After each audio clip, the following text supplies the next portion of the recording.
4일 주일 예배도 시작하도록 하겠습니다. 기도하겠습니다. 아버지 하나님 감사합니다.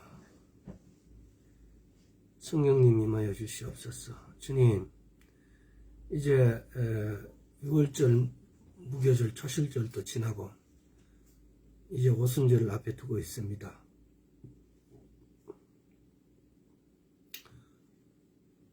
우리가 때로는 우리의 달력은 주님이 오시기 전에, 돌아가시기 전에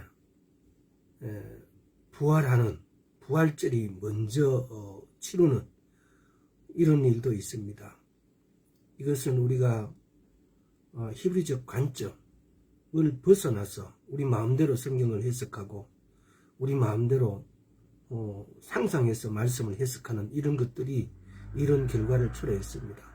하나님께서 주신 7절기를 우리가 그걸 지키지도 못하면서 사순절을 지키고 또 그 사순절의 유래는 오히려 담무스로부터 출발했다는 설도 있습니다.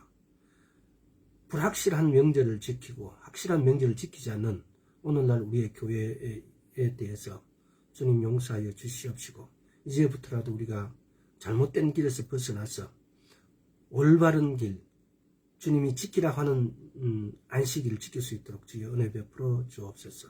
감사드렸고 예수 그리스도의 이름으로 기도드리옵나이다. 아멘. 오늘 지난 시간에 이어서 하나님은 성령님은 하나님이시다. 다 같이 한번 따라 해보겠습니다. 성령님은 하나님이시다. 우리가 우리 안에 계시는 성령님을 너무나 몰라요. 지식적으로도 모르고 또 우리가 그분을 지식적으로 사실적으로 알게 되어지면은 그분을 인지하게 되어진다는 겁니다. 내 옆에 나의 가족이 있듯이, 내 옆에 나의 친구가 있듯이, 그렇게 성령님을 우리가 인지하는 것이 신앙생활의 출발입니다. 또 그것이 신앙생활의 올바른 신앙생활이지, 성령님을 왜 예수님께서는 보내주셨는가, 왜 성령님께서는 성경에서, 우리 성경에 우리는 보면은 주어가 많이 생략되어 있고 때로는 주어를 그렇게 심도 있게 안 쳐다봐요. 그래서 성경에서 아버지 하나님께서 말씀하시는 것, 예수님께서 말씀하신 건 주로 빨간색으로 되어 있습니다. 신약 성경에 보면은. 근데 구약에는 또 신약에는 이런 것이 표현되어 있지 않기 때문에 성령님이 하셨는지 예수님이 하셨는지 아버지 하나님께서 말씀하셨는지가 정확하게 그냥 우리는 하나님이 하셨다라고 이렇게 받아들일 수도 있고, 또 주체를 정확하게 파악하지 못함으로써 우리가 놓치는 게 뭐냐면요, 삼위일체의 하나님이시면 그분이 다 하나님이십니다. 그러나 우리는 그걸 우리 편의적으로 생각하면서 그 주체를 놓침으로 어떤 결과를 초래하냐면은 우리 안에 와 계신 코람되어 하신 성령님을 놓친다는 겁니다. 그래서 성령님을 놓침으로 인해서 우리의 신앙생활이 쉽게 말하면 내가 짓는 죄를 하나님이 보고 계신다는 생각을 못한다는 겁니다. 그래서 우리는 죄를 짓는 데에 익숙해져 있습니다. 근데 성령님이 하나님이시고 그분이 우리를 지켜보고 있다면은 우리는 그렇게 지금까지 우리가 지었던 죄만큼 그렇게 쉽게 죄를 지을 수 없다는 겁니다. 이것이 아마 또 하나의 문제일 것이고, 또 두 번째는 이게 성령의 임재를, 더 큰 문제겠죠. 그 말이 그 말인 것 같아도 성령의 임재를 잃어버리는 겁니다. 예수님께서 피 흘리시고 죽으심에까지 보내주신 성령님을 우리는 그 교통함을 잃어버린 겁니다. 이제 성령이 고린도후서 13장 13절에 성령의 교통하심을 잃어버린 것은 성령님을 우리에게 보내주신 이유는 우리가 그분하고 교통하라고, 그 교통한다는 의미를 크게 7가지로 이렇게 고린도후서 13장 13절을 한번 찾아봅시다.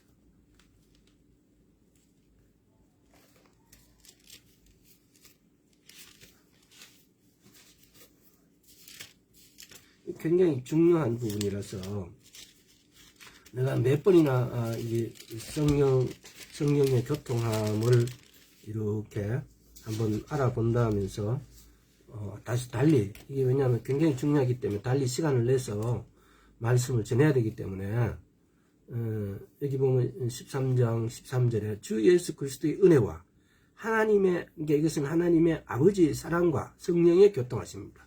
이 교통하심에는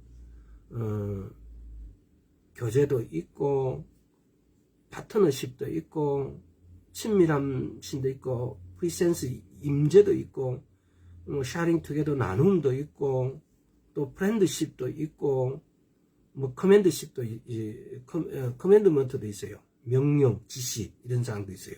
그러니까 이게 뭐냐면 교통한다라는 것에는 크게 이거는 그 7가지로 이렇게 나눠난 거예요. 그래서 성령님을 우리에게 보내주신 이유는 우리가 이분을 따라서 가르침을 받고 또 이분을 친구처럼 지내면서 이분에게 모든 것을 쉽게 언제든지 친구하고 우리의 상전하고 친구하고 틀린 게 있잖아요. 왜 아버지하고 부모 자식 간에 가장 친밀하면서도 우리 유교적인 사고방식에는 부모 자식 간에도 못할 말 할 말이 있어요. 근데 친구는 못할 말 할 말 다 할 수 있는 사이예요. 그래서 친구로 보내주신 거예요. 성령님을. 그래서 프렌드시나 우정이란 것은 친구와의 사이에서 생기는 어떤 정. 그래서 그런 정은 아버지와 아들 또는 어떤 이런 명령을 전달받고 하는 이런 상하관계로서는 도저히 성립되지 않고 할 수 없는 것들을 할 수 있는 관계입니다.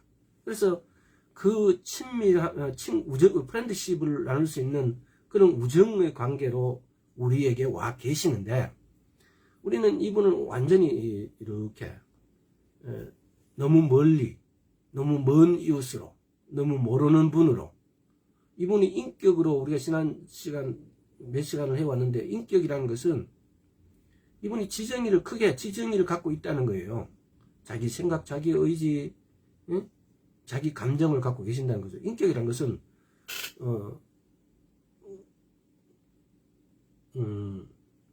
personal, 그러니까 존재, 위 이런 게 우리가 때로는 굉장히 혼돈해서 쓰여지고 있는데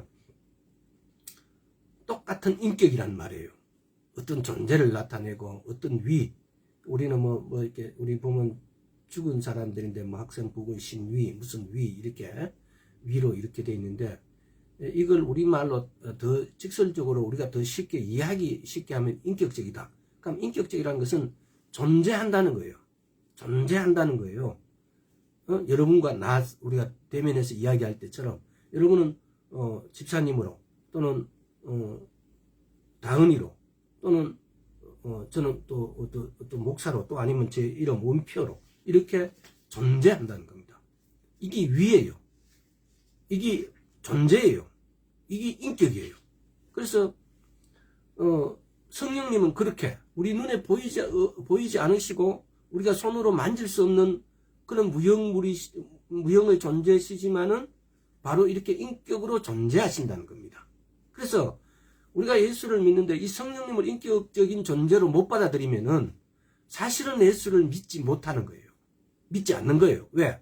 예수님께서 우리가 그러면 예수를 믿기 위해서는 셋째 하늘에 올라가셔갖고 하나님 우편에 앉아 계시는 예수님께로 가야만이 우리가 예수님하고의 친교가 가능하고 그분을 존재의 면전에서 그분하고 대화를 할 수가 있는데 그분은 대신해서 예수님께서 올라가시면서 성령님을 우리에게 보내주신 거예요. 무엇하라고? 이 성령님을 통해서 하나님께 올라오라고 또 성령님을 통해서 하나님이 어떠한 신분이고 예수 그리스도가 어떤 분이라는 걸 배우라고. 왜? 성령님은 이 말씀을 쓰신 분이시니까. 왜? 또 성령님은 또 하나님 아버지의 영이시고 예수 그리스도의 영이시니까. 근데 우리가 이분을 모르면서 예수를 믿는다라고 주장하는 것은 다른 신을 믿는 거예요. 그러니까 아침에 잠시 그런 이야기를 했는데 우리가 믿음으로 구원을 얻을까요? 근데 그 믿음이 성경에 믿음으로 구원을 얻는다는 그 믿음이 과연 나의 믿음일까요? 믿음으로 구원을 얻는데 그 믿음은 나의 믿음이 아니에요. 왜? 에베소서 2장 8절에 보면은 하나님께서는 우리에게 선물을 주셨어요. 뭘? 믿음을. 그 믿음을 통해서 구원을 얻을 수 있도록. 다시 말하면 우리 자신의 믿음으로 우리가 구원을 얻는 게 아니고 하나님이 주신 믿음으로 우리가 구원을 얻는 거예요.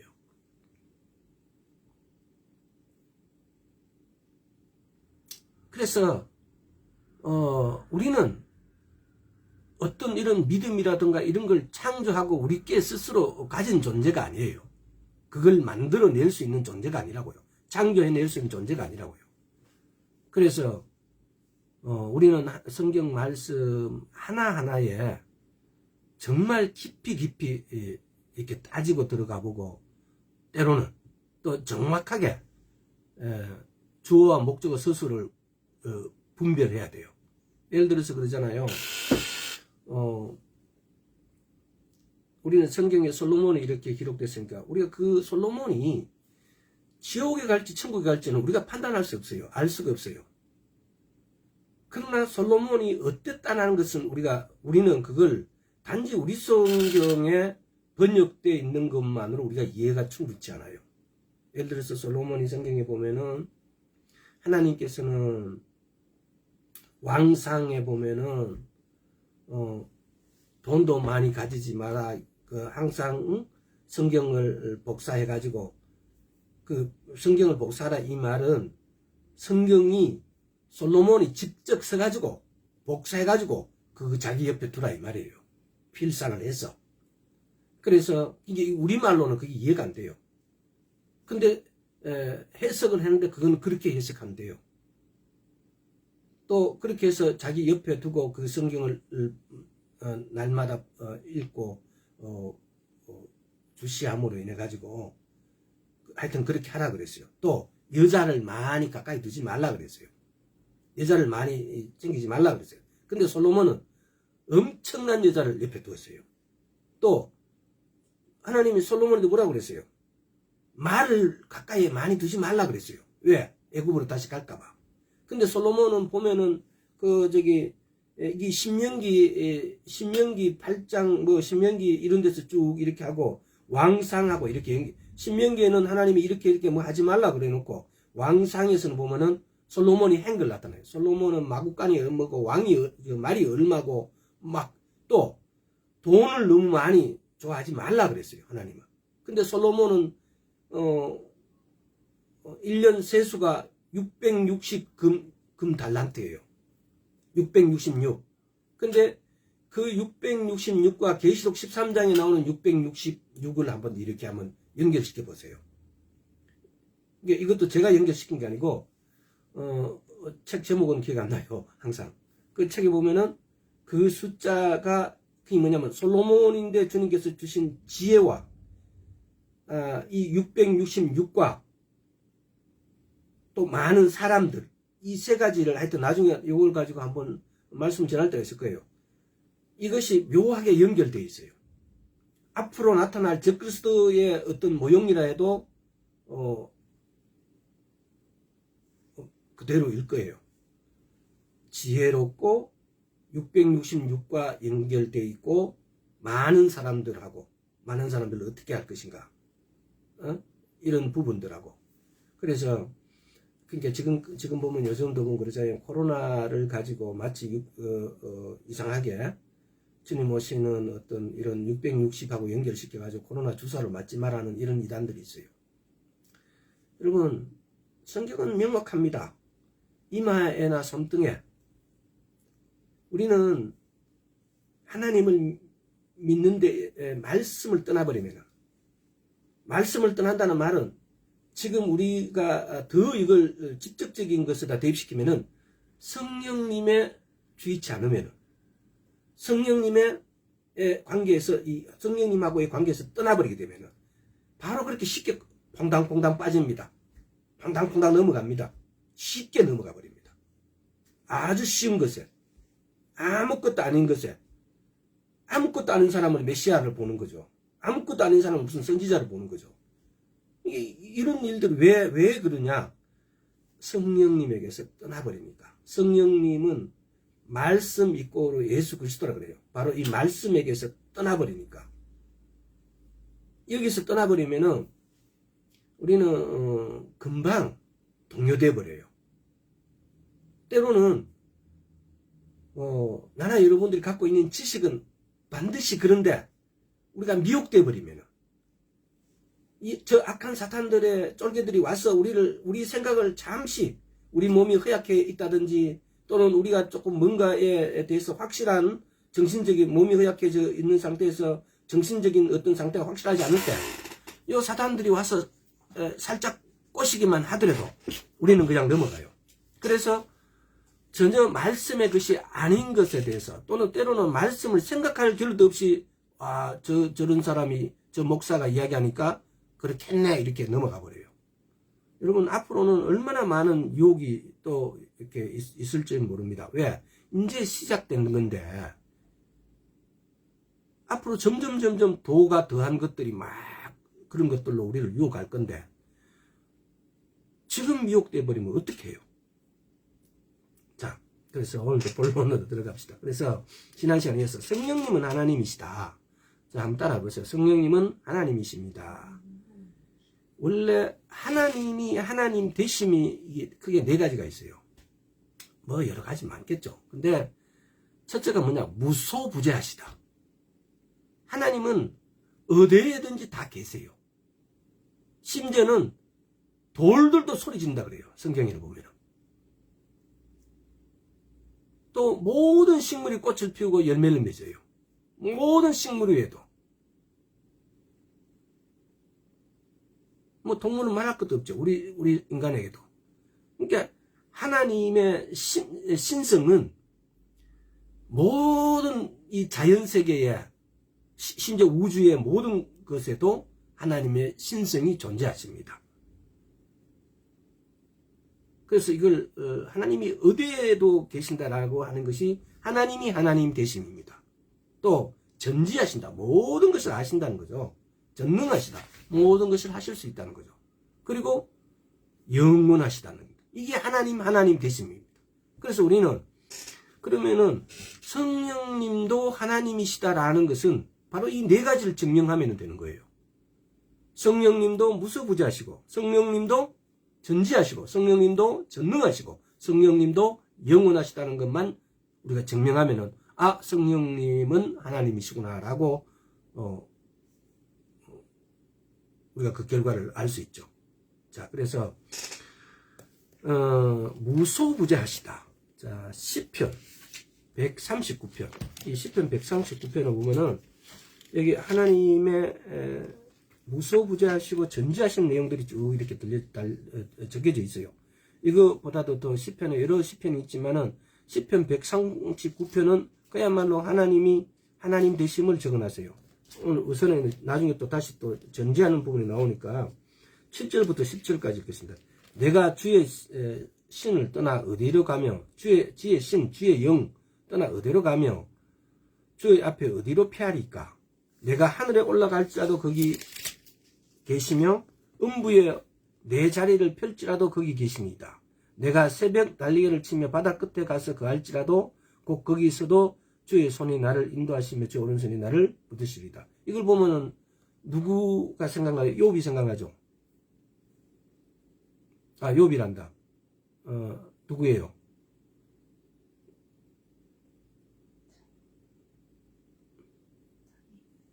아니요. 이거 보면은 하나님을 피해서 도망가는 거 누구예요, 그게? 아니요. 선지자. 보면은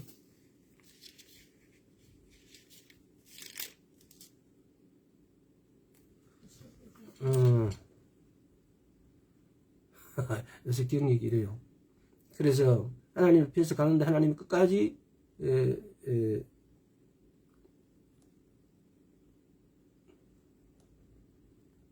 나중에 이야기합시다. 이 정신이 하나도 없다. 다른 생각이 막 나서 그래서 자 여기서 하나님께서는 어디에 가서도 무소부재하시다는 걸, 그러니까 하나님은 나와 함께 하신다는 걸 우리는 인지 못해도 하나님께서는 우리가 예수 그리스도를 믿고 세례를 받음으로, 우리가 세례가 별것 아닌 것 같아도 물세례, 성령세례가 주님 우리하고 우리는 때로는 그분이 계신 줄 인지 못한다 하더라도 그분은 우리와 함께 계신다는 겁니다. 그래, 요나서. 이렇게 하나님께서는, 성령님은 무소부재하십니다. 어디로 가든 간에 요나처럼 막 가면은 저 멀리 가버리면은 니느웨로 가버리고 이러면은 하나님이 못 따라올 줄 알았어. 근데 거기에도 하나님의 눈은 욥을 아주 잘 보고 계신 거죠. 다음에 두 번째, 전지하시다는 거. 성령님은 아버지 하나님처럼 전지하십니다. 이사야서 40장 13, 14절. 누가 여호와의 영을 지도하였으며 그의 모사가 되어 그를 가르치셨으랴. 그가 누구로 더불어 의논하였으며 누가 그를 교훈하였으며 그에게 공평의 도를 가르쳤으며 지식을 가르쳤으며 통달의 도를 보여주었느냐. 여호와의 신, 하나님의 영은 다 아신다는 거죠. 이건 이사야가 이게 말한 거고, 또 바울은 또 고린도전서 한번 봅시다. 고린도전서 2장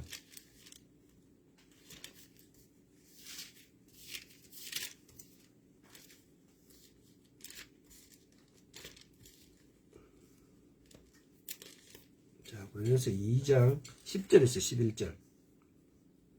오직 하나님이 성령으로 이것을 우리에게 보이셨으니 성령은 모든 것 곧 하나님의 깊은 것이라도 통달하시느니라. 사람의 사정을 사람 속에 있는 영 외에는 누가 알리요? 이와 같이 하나님의 사정도 하나님의 영 외에는 아무도 알지 못하느니라. 이렇게 이사야도 바울도 뭐 이게 다른 분들은 없어서 그렇게 하는 게 아니고 많은 분들이 이렇게 성령님에 대해서 이렇게 말씀을 기록해 놨어요. 또 조금 전에 보였던 시편 139편 1절부터 4절. 139편은 나중에 1절부터 다시 쫙 한번 읽어보세요. 139편만큼 삼위일체 하나님을 이렇게 한데 이렇게 기록해 놨는 데가 성경 시편에는 뭐 전체 성경을 봐도 이렇게 기록한 데가 없어요. 1절에서 4절. 여호와 주께서 나를 감찰하시고 아셨나이다. 주께서 나의 안고 일어섬을 아시며 멀리서도 나의 생각을 통촉하시오며 나의 길과 넘는 것을 감찰하시며 나의 모든 행위를 익히 아시오니 여호와여 내 혀의 말을 알지 못하는 것이 하나도 없으시니다.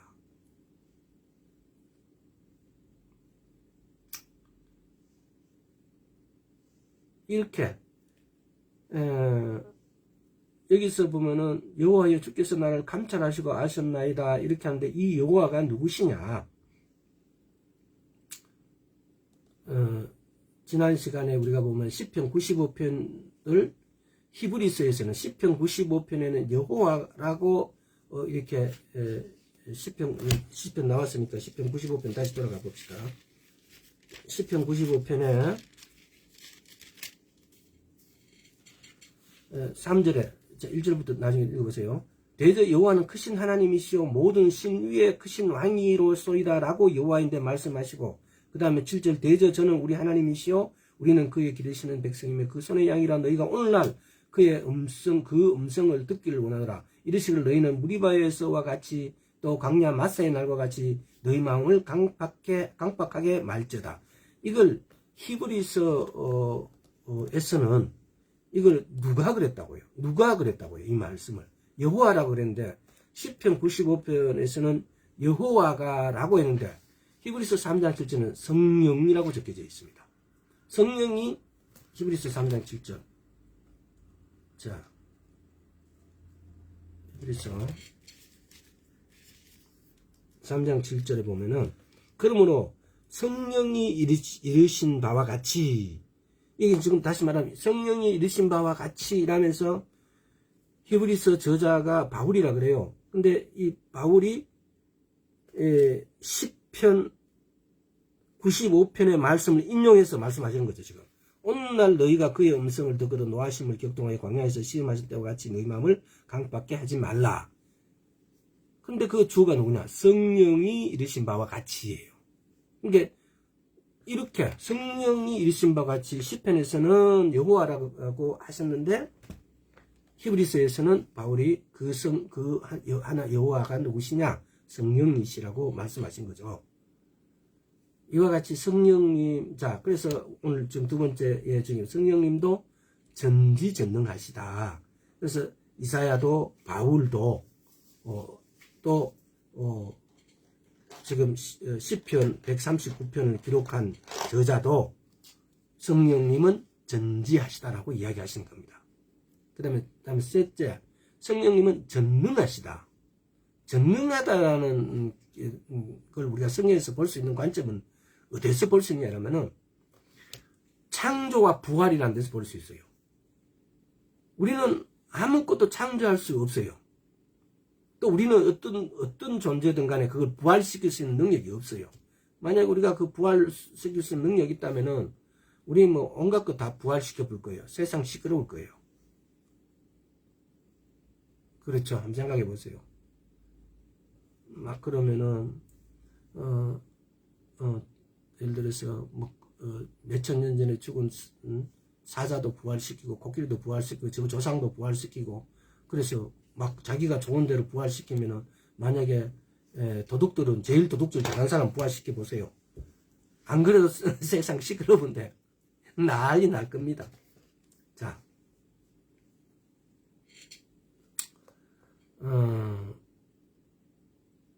무에서 유를 창조하신,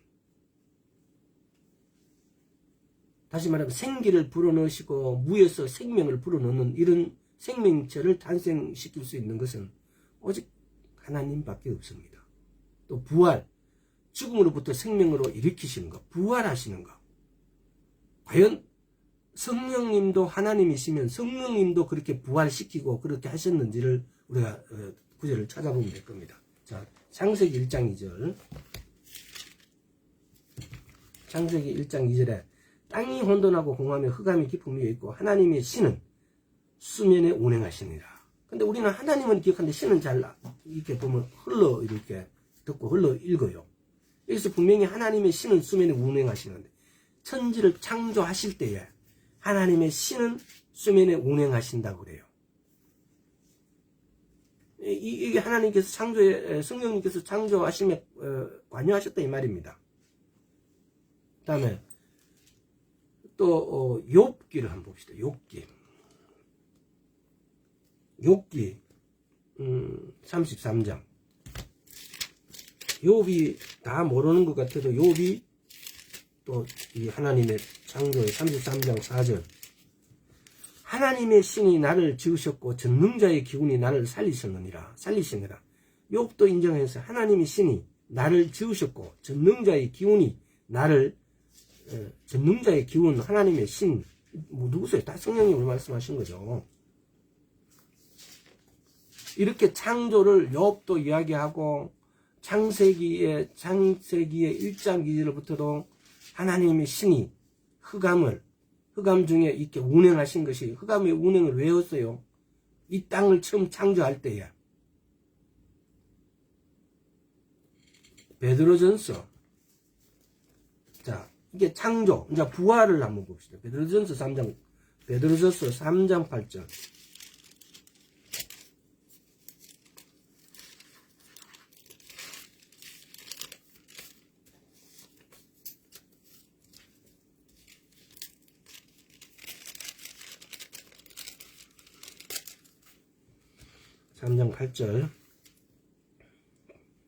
마지막으로 말하노니 너희가 다 마음을 같이하여 체휼하며 형제를 사랑하여 불쌍히 여겨 겸손하며.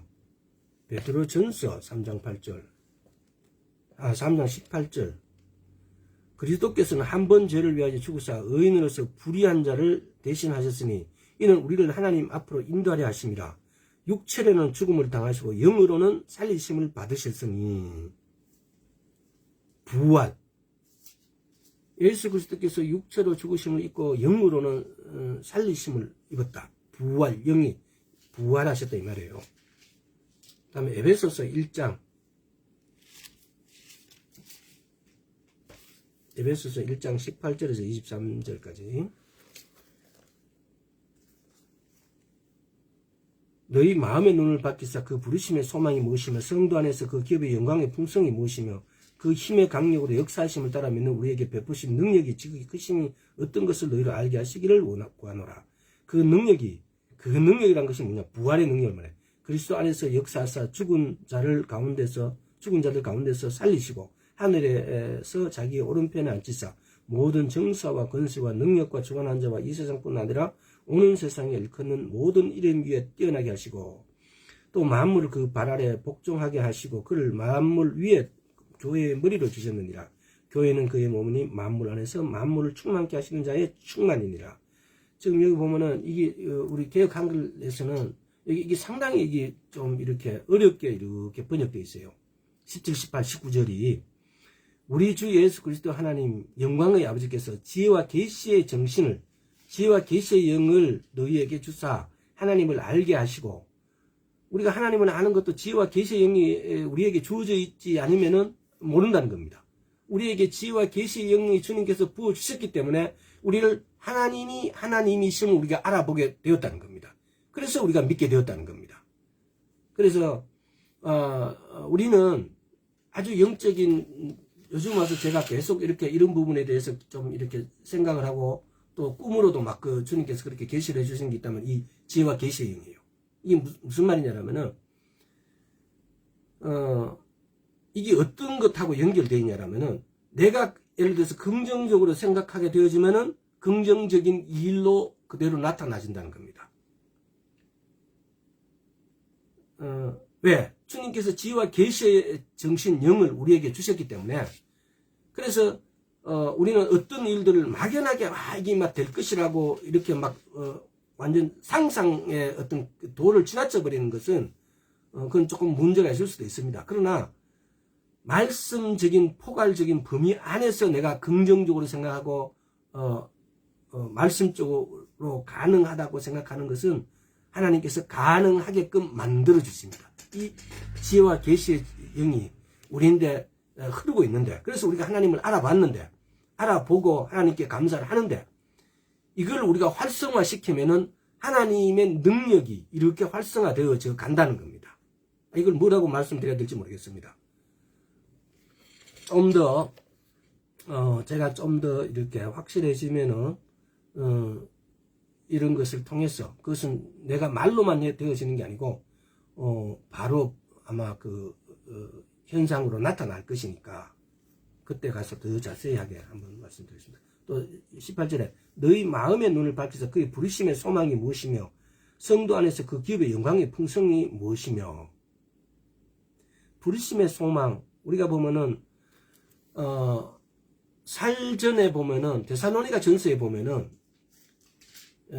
믿음의 역사, 사랑의 수고, 소망의 인내, 이거 굉장히 중요합니다. 그런데 때로는 보면은 믿음과 역사가 따로 쓰여지는데 그 믿음에는 반드시 역사가 따라가야 된다는 거. 사랑에는 반드시 수고가 따라가야 된다는 거. 소망에는 반드시 인내가 필요하다는 겁니다.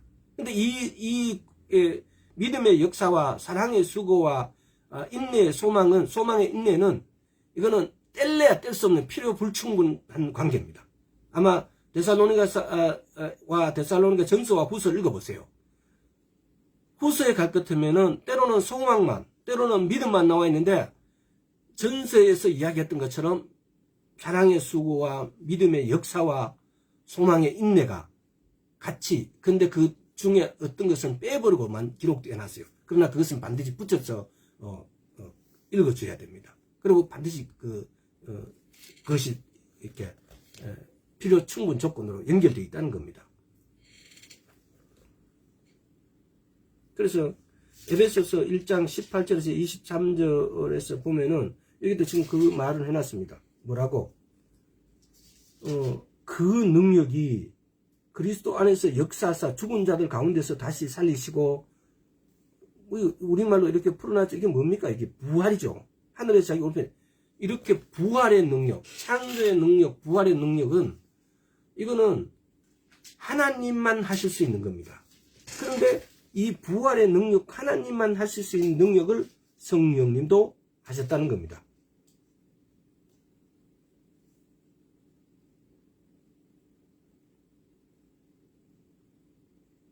그거는 17절을 읽어보시면 지혜와 계신의 정신이라는데 이것이 지혜와 계시의 영이에요. 성령님의 하신다는 거죠. 이런 부분은 옛날에 보면은 송기철 장로님 같은 경우는 이게 성령의 제목은 모르겠습니다. 이게 베니인 목사님하고 비슷한 제목으로 한때 그게 굉장히 송기철 장로님이 처음 쓴 책일 거예요. 안녕하십니까 성령님, 성령님 안녕하십니까 안가 하여튼 그런 책 제목, 또 기름 부으심 책 이런 걸 몇 가지 이렇게 보면 어디에 나와 있는지는 정확히 모르겠습니다. 보면은 정부에서 불이 오는데 그 원동력은 어디냐 이거죠.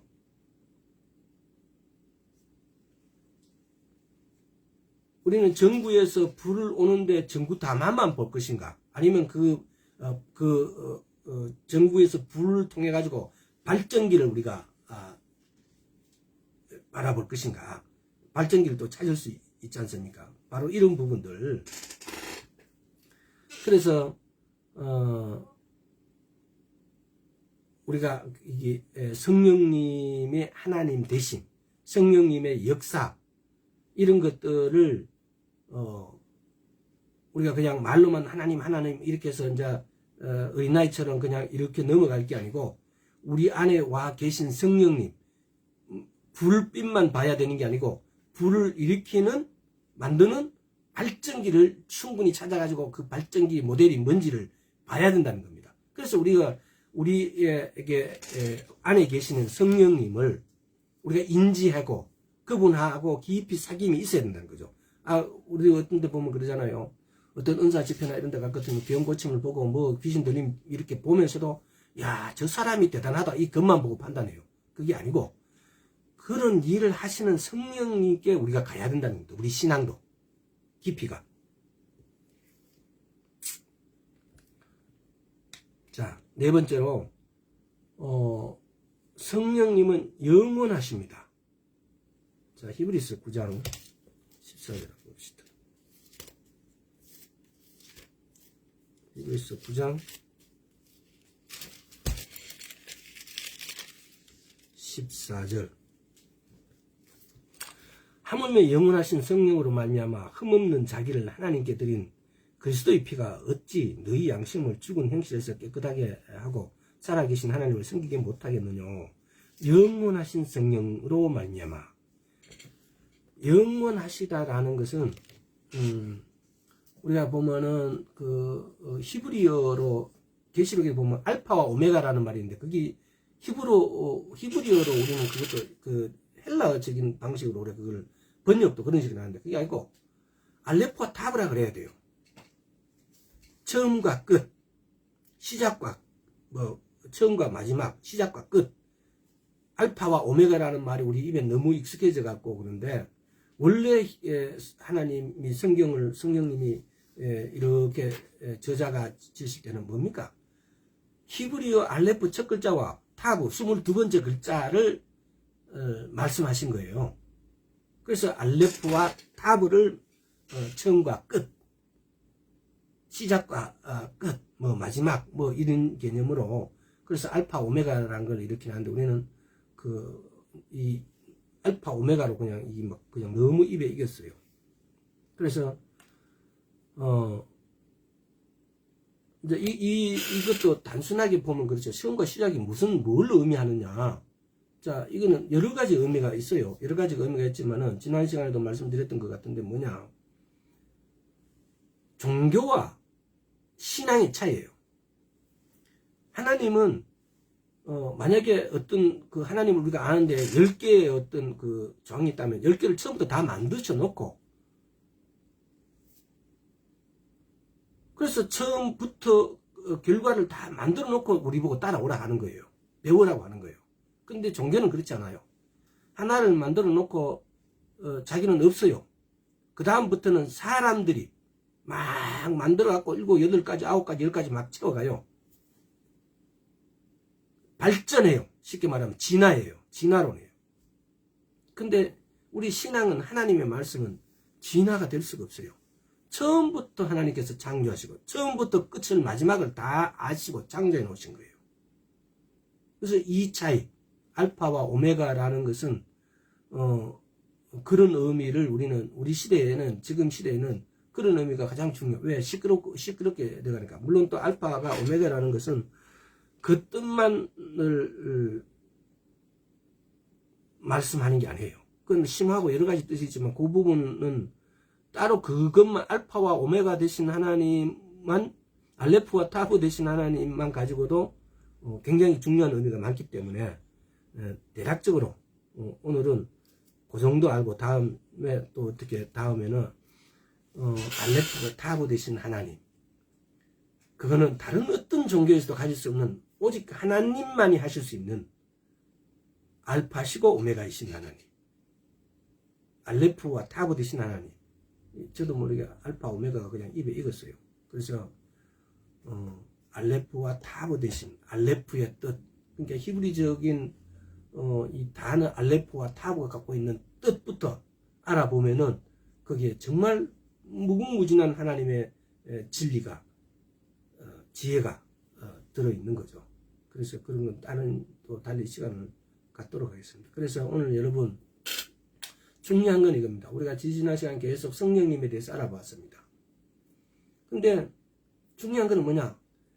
왜 성령님이 하나님이시란 걸 또 우리가 이렇게 증명했느냐? 성경에는 우리가 찾아본 구절 이외에도 엄청난 군대에 성령님이 하나님이시란 구절로 꽉 차 있습니다. 근데 우리 성경에 보면 하나님의 신, 영 이렇게 번역되어 있는 데가 많아요. 근데 그런 것들이 다 성령님께서 말씀하신 거예요. 성령님께서 행하신 거예요. 근데 이런 부분들은 단지 그 부분을 찾기 위해서가 아니고 그분이 우리 안으로 들어가고 지금 우리가 신앙생활 하는데 우리를 도와줄 수 있는 분은 그분이라 이 말이에요. 아버지 하나님은 위에 계시고 예수 그리스도는 그분 앞에 계시고 그분 우편에 계시고, 우리인데 우리 신앙생활을 같이 하라고 보내주신 분은 누구냐? 성령님이라고요. 그래서 다음 시간에는 그러면 교통함에 대해서 한번 알아보겠습니다. 왜 성령의 교통함이 도대체 뭔지, 다음 시간에 교통이 또 까먹을라. 교통함에 대해서. 성령의 교통함을 왜 우리인데 이분을 보내주시고 우리하고 교통하라고 하셨을까? 왜 이분을 우리에게 보내셔갖고 친구로, 때로는 커맨더, 명령하는 명령자로, 그 명령이라는 우리가 말하는 이런 명령이라는 의미하고 조금 틀려요. 또 왜 이분하고 우리가 친밀함으로, 이분하고 캐더린 쿨만 여사는 이분이 너무나 그냥 부드러우시고, 이분이 너무나 쉽게 말하면은 뭐라 그래야 되나, 아주 너무나 부드럽고 세미하신 분이라서 우리가 거친 표현으로 이렇게 하면 이분은 다친다고. 이분의 심령이 다친다고요. 이분의 마음이, 이분의 영이. 그래서 이분을 우리인데 보내주셨는데 이분은 우리가 짓는 모든 죄에 이분은 슬퍼하고 울고 계실 거라고요. 근데 우리는 이분하고의 관계를 이렇게 설정하고 그걸 뭐 임의로 설정하든 또는 아니면 정확하게 이렇게 우리가 성장하면서 이게 설정되어지든 간에 이분하고 우리가 확실한 관계를 가져가고, 왜? 이분하고의 관계가 말씀이라는 이 길에서 벗어나지 않는 태도를 내서 이분하고 관계가 이렇게 형성돼야 돼요. 이것이 신앙생활을 하는 거고, 이것이 내가 믿음 있는 자라 또는 내가 성장한다 이런 표현하고 이꼬르예요. 근데 우리는 이분하고 아무 관계 없는데 교회를 잘 다닌다고 예수를 믿는다고 말해요. 여러분, 교회는요, 우리가 입으로 이렇게 말하는 교회가 아니에요. 여러분과 여러분 안에 계시는 성령님, 또 그 성령님은 정확하게는 예수 그리스도였어요. 왜? 예수 그리스도 영으로 우리 안에 와 계시기 때문에. 내 안에 계신 예수 그리스도 만나는 이것이 우리가 몸된 교회라 그래요. 근데 오늘날 우리 대한민국도 교회가 너무 팽창해버렸어요. 너무 커져버렸어요. 그리고 교회가 마치 세상적인 어떤 부귀 영화의 성공처럼 성공의 개념으로 교회를 바라봐요. 교회가 목사들이 만나면은 너 그 교회 성도 몇 명이고, 이게 그 사람들 하는 적도예요, 적도. 성도가 많으면 큰 교회 목사고 자기가 괜히 올라가고, 성도가 없으면은 자기 능력이 이렇게 떨어지는 이런 거나 아용의 기죽어 이게 되는 거고, 이게 교회의 척도예요. 전혀 이렇게 말씀적인 차원하고는 거리가 멉니다. 그래서 타락하는 거예요. 솔로몬이 그러잖아요. 하나님께서는 돈도 많이 모으지 말고 말이나 이렇게 이런 것도 노새나 이런 것들도 많이 모으지 말아라. 또 마누라도 많이 주지 마라 그랬는데 솔로몬은 억수로 많이 두버려요. 말도 많이 두고, 말도 뭐가 몇 마리고 마구간이 어디가 있고 뭐가 막 열왕기상 이렇게 한번 보세요. 보면 10장 11장을 이렇게 보면은 엄청 많아요. 말도 많고 마누라도 많고. 신명기에는 보면은 많이 두지 말라 그랬어요. 항상 모세오경을 갖다가 토라를 갖다가 복사를 해서, 토라를 누구가 우리말로는 그런 주가 빠져버렸는데 토라를 복사해갖고 내가 옆에 부는 게 아니고 자기가 직접 복사하라는 거예요. 히브리적 관점의 성경 언어에는 토라를 솔로몬이 그걸 직접 복사해서 그걸 옆에 두는 거예요. 자기들 서기관이나 자기들 선지자가 누가 그걸 복사해갖고 자기 옆에 두는 게 아니고. 그러니까 이런 관점이 우리가 보면은 우리 개혁 한글 또는 우리 개혁 개정 킹제임스 하다못해 우리가 성경을 보면은 우리 성경에 보면 이 주가 생략됐기 때문에 성경의 그런 부분들 아주 작은데 굉장히 신앙의 어떤 뿌리가 아주 어떤 그런 작은 뿌리 때문에 흔들리지 않는 부분들을 흔들어버려요. 예를 들어서 마태복음 5장 17절에도 1.1핵이라는 부분이 있는데 그 1.1핵이 히브리어 성경 중에 가장 작은 게 요드예요. 요드. 근데 그 요드 1.1핵이라는 것이 1.1핵이라는 게 요드를 보고 말하는 게 아니고, 요드 글을 쓰다 보면 그 머리 부분하고 꼬리 부분에 획은 이 꼬리 부분에 약간 이렇게 삐쳐갖고 모양새를 내기 위해서 이렇게 해놓은 거. 요드도 보면은 그 요드 글자를 확대해 보면 평상시에 보면 보이지 않는 그 작은 글씨인 요드도 그걸 확대해 보면은 모양새를 이렇게 추가해 놓은 게 있어요. 그런 뿔같이 이렇게 모양새 나는 그런 보면 1.1핵이에요. 요도 그 자체가 1.1핵이 아니고, 그러니까 아주 작은 부분이죠. 그러니까 이런 것들은 히브리적 관점이 아니면은 우리가 알 수가 없는 거죠. 히브리적 관점으로 또는 히브리인들이 로마서 9장을 한번 펴봐요. 로마서 9장에 보면은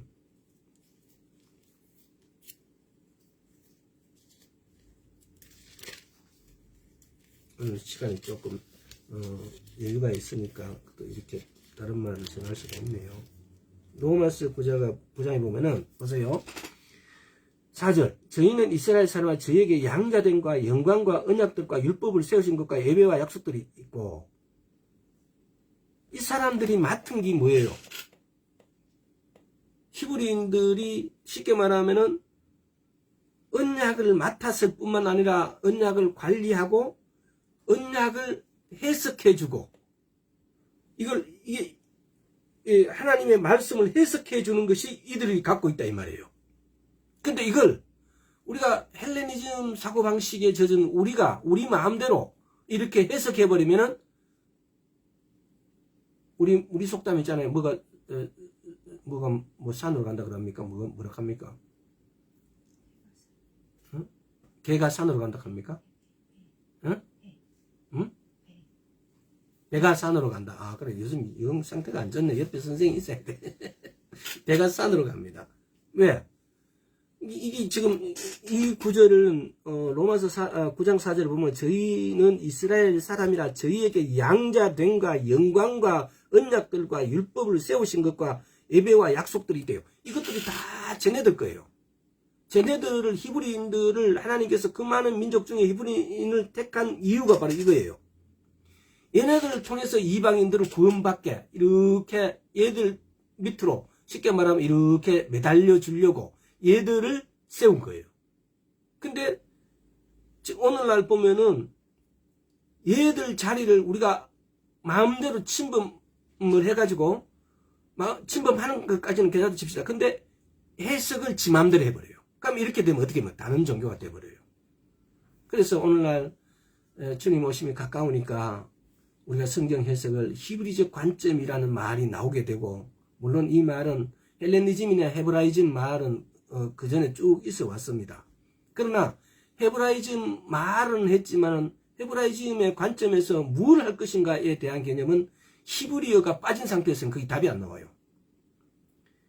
히브리어를 가지고 성경을 해석하고 그들이 왜 이렇게 했는가, 그들의 관용구, 또 그들의 제사장들이 왜 이렇게 했는가, 또 그들이 시행착오를 겪은 것들, 예를 들어서 그들이 모세 오경을 가지고 뭐 탈무드라든가 미시나나 미드라시라든가 기타 여러 가지 할라카 하가다 여러 가지 자기들이 나름대로 가르쳤던 그런 방법 속에서 착오도 있지만은 거기서 놀라운 게 발견되기도 해요. 우리 성경의 신약에는 때로는 하가다에서, 때로는 할라카에서, 때로는 미드라시나 이런 내용들이 예수님도 그 부분을 인용한 게 많아요.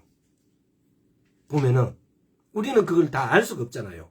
우리말로 이렇게 이렇게 돼 있으니까. 그러나 이제 곧 히브리인들에게 이 말씀이 들어가면 그들은 확실히 알 거라고요.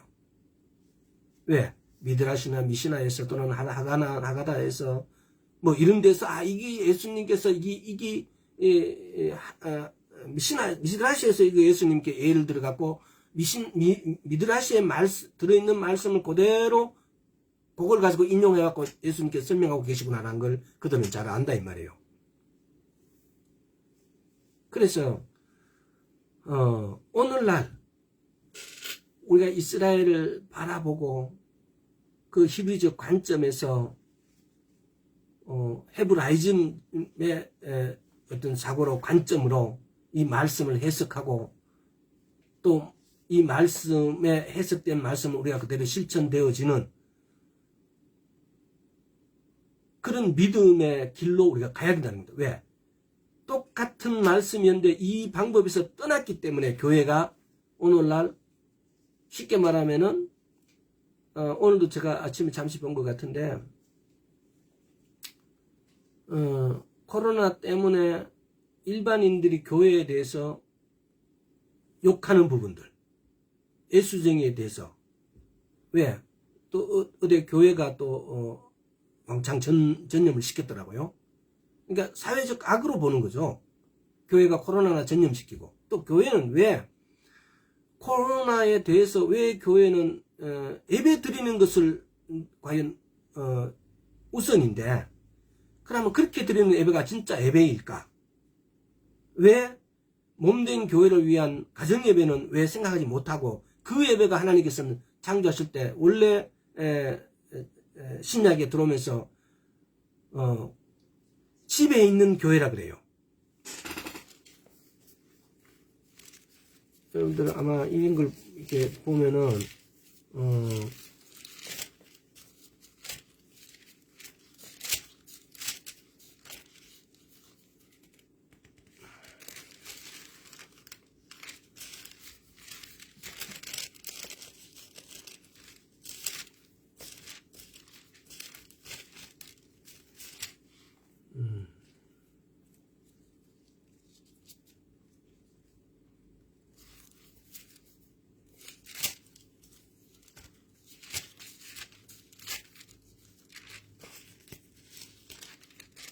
빌레몬서 한번 보세요. 빌레몬서가 페이지 수로 하면은 신약 351페이지 51페이지 보세요. 빌레몬서 1장 2절 1절부터 읽겠습니다. 그리스도 예수를 위하여 갇힌 자 된 바울과 및 형제 디모데는 우리의 사랑을 받는 자요 동료자인 빌레몬과 및 자매 아비아와 및 우리와 함께 군사된 아키포와 내 집에 있는 교회에게 편지하노니. 그래요. 그러니까 이게 쉽게 말하면 이 당시에 교회가 가정교회 위주였어요. 그래서 바울도 이렇게 가정교회를 이렇게 다니면서 예배 드리고 전도했다는 겁니다. 그래서 오늘날 우리 정상적인 교회들이 이 시국에 정부에 맞서서 하지 말라고 하는 것도 아닌데 굳이 맞서가지고 우리는 예배 드린다고 해서 이렇게 해서 코로나를 전염시키면은 믿지 않는 사람들이 예수님을 욕을 해요. 이걸 과연 어떻게 생각해야 될 것인지 이게 가슴에 확 와닿아야 됩니다. 뭐가 비정상적이고 뭐가 비기독교적이고 뭐가 하나님이 원하는 것이 아닌지를. 하나님이 모세오경을 주시고 십계명을 주시고 하나님이 하나님을 사랑하라 이웃을 사랑하라 하시고 그리고 예수님 오시고 서로 사랑하라고 하십니다. 완전히 압축시켜뒀습니다. 근데 그 사랑하라는 것에서 어긋나 버리게 됩니다. 내가 코로나를 전염시킨 것이 내가 이웃을 사랑하게 됩니까? 이웃을 미워하고 이웃을 죽이는 것이 돼버려요. 이웃에게 사망을 선물로 드리는 거예요. 어떻게 하나님을 믿는데 그런 일을 합니까? 그래서 이게 아주 하나님의 말씀은 단순해요. 근데 성령님으로부터 내가 떠나버릴 때 사단이 나를 딱 장악하는 순간 너무나 쉬운 것이 본류가 바뀌어버려요. 하나님을 사랑하는 아주 기본적인 어떤 이런 하나님의 말씀이 내가 성령님하고 교제하고 있으면 내가 이 길 밖으로 나갈 수가 없어요. 길 위에 서 있어요. 근데 내가 성령님하고 교제가 끝나버리면은 내가 길 밖에 가는 순간 사탄은 바로 자기 먹잇감을 물었다면 좋아합니다. 그래서 아주 간단한 것에 대해서 아주 초신자도 속지 않는 것을 내가 속아버리게 되어집니다. 이런 미혹에 빠지지 않도록. 이것이 뭐냐? 내가 성령님을 가까이 하는 겁니다. 내가 성령님하고 사귀는 겁니다. 그래서 많은 성령 사역자들 또는 성령의 우리의 선배들은 성령님께 대화를 하라 그럽니다. 말을 걸으라 그럽니다. 안녕하십니까 성령님 라고 아침에 자고 오려면 인사하라고요. 우리는 밥 먹을 때 밥 먹기 전에 기도하는 걸로 우리 모든 기도의 대표를 삼는데 물론 해야죠. 근데 그보다 더 중요한 것은 성령님 오늘도 안녕하세요라고 내가 먼저 말을 걸어서 성령님의 음성을 내가 들어야 됩니다. 그러면 성령님 음성을 그냥 성령님은 그러면 매번 아주 그렇게 독특한 음성으로 내가 여기 네게 말하나 이렇게 하고 이렇게 들려주실까요? 아닙니다. 이 말씀은 곧 예수 그리스도시고 이 말씀은 곧 성령님이십니다. 성령님은 이 말씀으로 말씀하십니다. 예수님은 이 말씀으로 말씀하십니다. 너무나 당연하고 너무나 선명한 거예요. 근데 우리는 말씀하시는 성령님을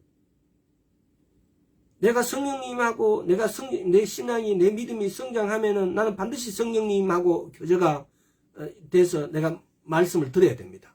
그럼 성령님은 이 말씀으로 이렇게 말씀하시는데 내가 이 말씀을 읽지 않으면은 말씀을 들을 수가 없는 거예요.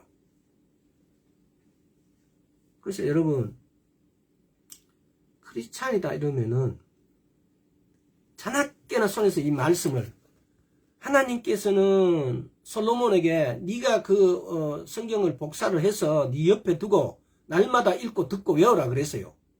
근데 솔로몬은 그렇게 하지 않았어요. 많은 여자를 좋아했고 돈을 좋아했고 그래서 뭐 600금 세금이 1년 세금이 666달란트라 그래요. 근데 그것이 어디로 연결되느냐? 계시록 13장에는 666하고 연결되어 있어요. 그게 절대로 빗나간다고 생각하지 않아요, 저는. 계시록 13장의 666과 솔로몬의 666달란트는 과연 관계가 없을까요? 돈을 사랑하면 악의 근원이라고 그랬어요. 만악의 근원이 돈을 사랑함이 있다 그래요. 그래서 마지막 때의 적그리스도도 반드시 그런 자예요. 돈을 사랑하는 자. 그러니까 이걸 우리는 보면서 우리는 배워야 돼요. 그래서 성령님을 가까이 하는 것. 성령님을 내가 느끼고 이분하고 관계가 형성되어지는 것. 이 신앙생활이에요. 내가 지금 성령님의 음성을 잘 못 듣고 그냥 부시한다 한 돌 지난 거예요. 근데 막 성령님이 뭐 하라 하지 말라는 거에 대해서 인정한다 이러면 초등학교 수준이에요. 근데 성령님 나 이거 부족해요 라고 성령님께 구할 수 있는 단계 이게쯤 되면은 이 고등학교 수준 돼요. 근데 나도 내가 하고 싶은 것 하고 성령님하고 완전 이렇게 하는 거. 즉 보면 그러잖아요. 바울이나 베드로가 막 그러잖아요. 아나니아와 삽비라가 그 사도행전 5장입니까? 아나니아 삽비라한테 막 누구 가도 죽는다 그래버려요. 그게 보통 일이에요. 근데 성령님 그대로 죽게 해버려요. 이런 관계. 완전 내 생각이 하나님의 생각이고 내 생각이 성령님의 생각이고 성령님 생각이 내 생각이 돼버린 관계. 이 정도가 하나가 된 게 아닐까요? 근데 베드로가 죽는다고 그랬는데 삽비라고 아나니아가 다 죽어버려요. 만약에 베드로가 그렇지 않은데 죽는다고 그랬으면 베드로가 건방지고 하나님을 월권하는 거예요. 왜? 생명을 가지고 장난치는 것이 돼버리니까. 근데 베드로가 이야기했는데 삽비라가 죽어버리고 아나니아가 죽어버려요. 이 정도 관계예요. 하나님 마음이 나의 마음이고 나의 마음이 하나님 마음 관계. 적어도 이 정도 관계가 이 근처에 가야 주님 오실 때 우리가 이렇게 주님 성령님과 같이 올라가지 않을까요? 그래서 저도 여러분도 이렇게 못된 거에 대해서 주님 오늘부터라도 우리가 말씀을 사모하고 기도하고 해서 이만큼 장성해 줄 수 있도록 우리의 분량이 장성해 줄 수 있도록 장성해 주는 방법은 말씀과 기도밖에 없습니다. 그렇게 하기를 여러분 우리 약속해요. 그리고 말씀과 기도를 사모하세요. 우리 그렇게 다 나아갑시다. 그래서 하나님 앞에서 만나요. 오늘 여기까지 하겠습니다. 하나님 감사합니다. 우리가 성령님을 몰라도 너무 몰라서 우리 안에 계시고 옆에 계시고 앞에 계시고 뒤에 계시고 위에 계시고 우리의 모든 것을 인도해 주시려고 또 우리에게 모든 것을 가르쳐 주시려고 또 그분은 잠도 자지 않고 우리에게 모든 우리를 지켜주시고 그럼에도 불구하고 우리는 그분을 정말 모른 척 아는 척도 하지 않고 그분에게 너무나 많은 신뢰 너무나 많은 죄 이런 걸 주님 다 용서하여 주시옵시고 오늘부터는 우리가 성령님하고 정말 성령님을 알고 성령님이 좋아하고 성령님이 하라는 것을 할 수 있는 그런 우리 될 수 있도록 주여 은혜 베풀어 주시옵소서. 주의 성령을 우리 이 말씀을 나누는 모든 사람들에게 주여 흠뻑 부어 주시옵소서 하여서 오직 성령에 충만되어서 우리가 주님 앞에 나아갈 수 있도록 주의 은혜 베풀어 주옵소서. 감사드렸고 예수 그리스도 이름으로 기도드리옵나이다. 아멘. 반갑습니다.